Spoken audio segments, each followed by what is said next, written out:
Because no matter what happens to us, we're going to leave this planet ahead. And so are you. We've had good lives, haven't we, Ted? We had lives that we never could have imagined. So whatever happens, we leave ahead. But the only thing that really matters is how you keep score with your life. Somebody says, how will you measure whether you feel your life is worth living? Our family's motto is pretty clear. Always get caught trying. So you can say people are better off when you quit than when you start. So you can say the kids have a brighter future. And so you can say we're putting things together, not tearing them apart. The rest is background music. That's what I think about. That's my family, that's my story, that's my tonight. Thank you. Thank you. You know,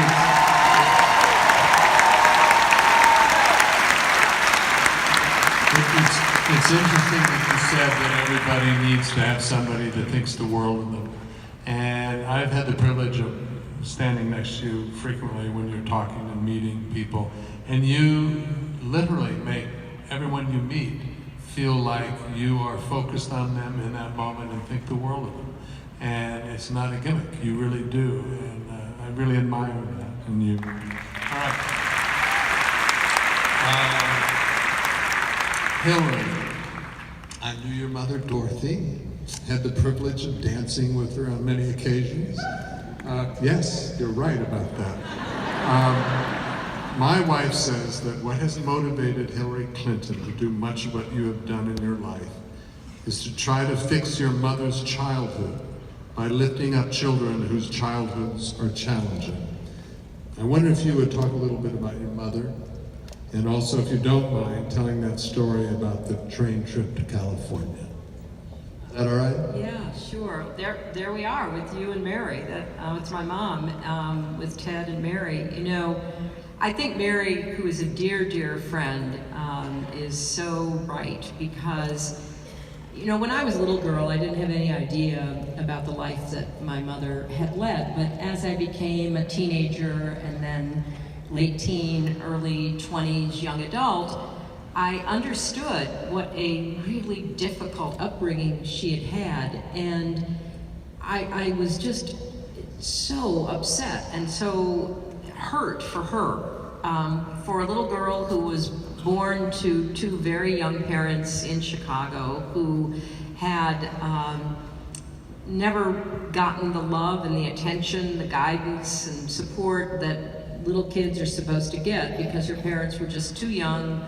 They didn't understand the responsibility of parenting, and they neglected her. They left her alone in the little apartment up the flights of stairs in a poor part of Chicago. And just the image that I always had of her once I learned this was just incredibly poignant. I remember she told me once that her parents had left and they knew they were going to be gone overnight. Left her all alone. She was probably like 3, she recalled, maybe 4, but not any older. And they gave her a coupon, and they said, when you're hungry, go down the stairs and out the door and to the corner restaurant and give them the coupon, they'll give you some money. And the idea, or they give some food, the idea that you would do that to any little kid was just beyond my comprehension. Well, eventually she had a little sister born, and that was just too much for the young parents. And so they decided to send the 2 little girls to California to live with her father's parents, who were immigrants from England. So the way they sent them was to put them all alone by themselves on a train in Chicago with my 8-year-old mother in charge of her 5-year-old daughter, and send them across the country to grandparents they'd never met. And again, whenever I think about her sitting by herself, trying to take care of her little sister, trying to make sure they had something to eat on that long train journey, it just broke my heart. So Mary is right, that one of the reasons that I wanted to learn about how children develop, to understand what kids need, the kind of support and parenting that they should get, is because my mother didn't have any of that. And So for her, she lived with those grandparents, but her grandmother was incredibly mean and punished my mother all the time. And so when my mother turned about 13, she had to leave that house. She could not bear it any longer. So she got a job working as a mother's helper and living in a home of a family nearby in Alhambra. So she went to work at the age of 13, and you know, you asked Bill about how he had people in his life after his father died. Well, for my mother, who didn't have that love and that support from her nearest family, there were people along the way who gave her some sense of her importance. Like, she told me once that in first grade back in Chicago before she left, the teacher noticed she never had any food. You know, they would eat lunch in those days at their desks in the classroom. And so the teacher started bringing extra food, but she didn't embarrass my mother. She would say, well, Dorothy, you know, I brought an extra sandwich. I don't know why I did. Would you like it? And my mother realized years later that this teacher was feeding her because her own parents didn't.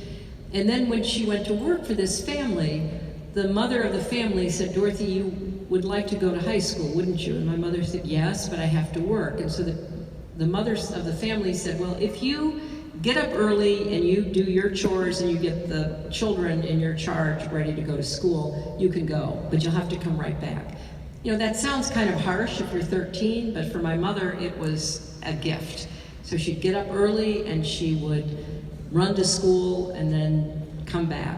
So I always believed that there were people along the way, even in the midst of what seemed to me to be a very trying, terrible time, that gave my mother that sense that she was important. They showed her kindness, which is something that I think we should all remember. You never know when you might be kind to somebody, what an impact it could have on their lives. So I will say that, you know, my mother really was my great inspiration, and she encouraged me in every way possible.